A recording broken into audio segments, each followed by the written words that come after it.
What's that?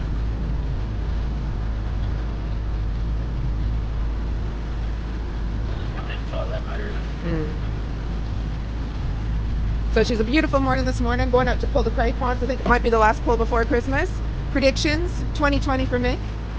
How many for both? 12 and 13, I think that's good. 12 and 13. I'm saying 13 and 9 in the pot. So we'll see how we go. Let you know. And yeah, it looks like a really nice morning. So maybe stay out here for a little while today.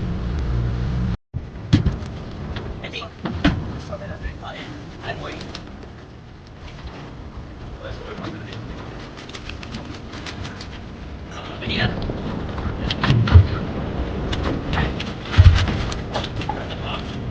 There's a box. Get the